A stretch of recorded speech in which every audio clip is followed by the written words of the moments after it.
A second sanitation method we use is healthy habitat from natural chemistry.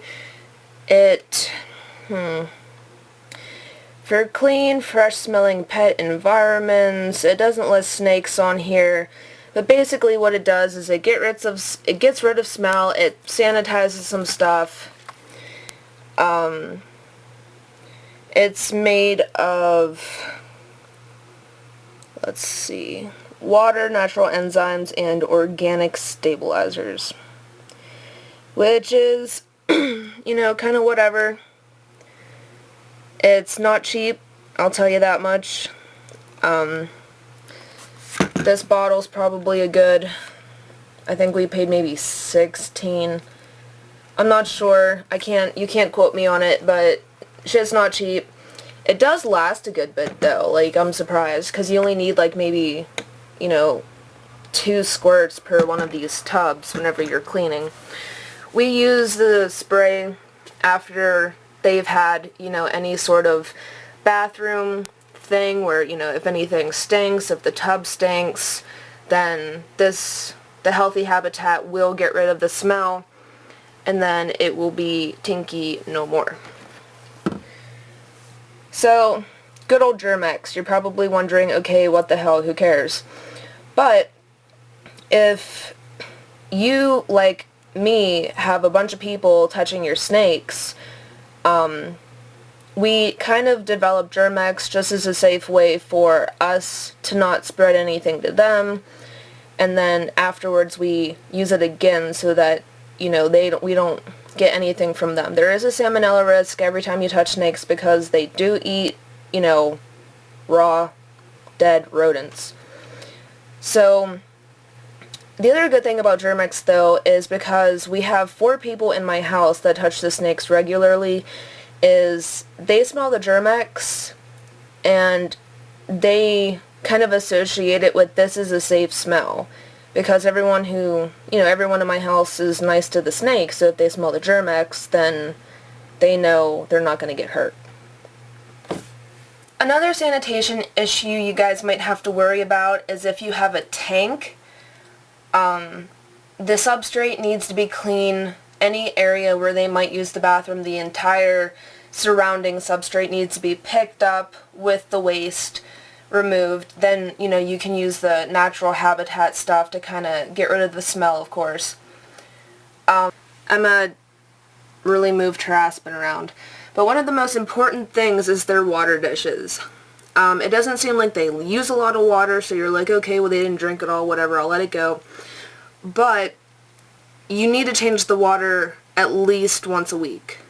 Some of the bowls will get slimy just from, sitting there. If you have a dog or a cat, maybe sometimes, if you go to clean out their water dishes, it has that slime. Snakes, it's not so bad, but they're still, like the slime factor, it's just, it's water that's been sitting there for a week. It's like, it doesn't seem like it's dirty, but it needs changed. Also, if you do change their water, we try to put the bowls in empty and then fill them while the bowls are in the tanks or in the drawers, because whenever snakes see you pouring it, they're more likely to drink after you've walked away, because they don't like whenever people watch them drink. A couple of ours will drink in front of us. Chester, of course, doesn't give 2 shits what we see him do. But ultimately, snakes like fresh water. Even if it seems like your snake is never drinking, its dish is still full, it's not drinking, I'll let it go. You also have to remember that there is the slime factor, and if they're not drinking, it's because they don't want it. It's not fresh enough for them. So that's something to keep in mind when handling your water. So not only do we clean the water dishes out once a week, we also change the newspaper once a week. More often than not, these guys will have urate once to twice a week. They might have a bowel movement. But regardless, we change the papers every Wednesday. It doesn't matter if perhaps Hercules here had left a poop and we'd cleaned it up Wednesday morning. Wednesday night he would still get brand new paper. So that's another thing to keep in mind. Even though they're not using it as a bathroom, the paper does get old. It does get ripped. It gets moved around as he likes to make a hide out of his paper. You'll also notice in his drawer that I took out the Cool Whip tub hides. He and Isis just move them around. It's taking up space for them. They just really don't seem to like it. They prefer using the newspaper hides, which a lot of large breeders do because they can't get hides for every single snake. So they just fold the paper back in the back. Maybe. He's laying on top of where I folded it, but large breeders will just fold it like that and they make hides out of them. Do you want to say anything to the camera, buddy?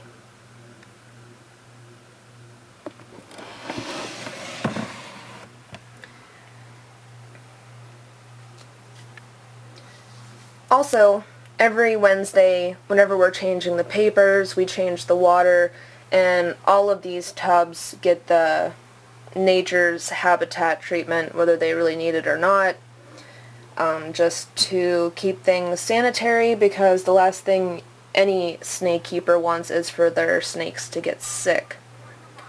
Bacteria can breed in there if it gets a little bit too wet, or they spill their water and there's bacteria sitting around. It's a recipe for instant scale rot.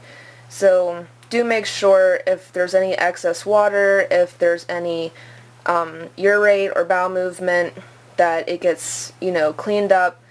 All the water gets changed, the newspaper gets changed, the hides get wiped out. And it does seem like a lot of work, but it's worth it. It's a lot cheaper than a vet bill. So that's it for now, guys. I hope you can use some of these tips to help you take care of your own snakes. I hope you can implement them into your daily lives. Maybe you can make your own Febreze and save a couple bucks. So that's it for now. I will see you guys. Thanks for watching, and as always, have a wonderful day.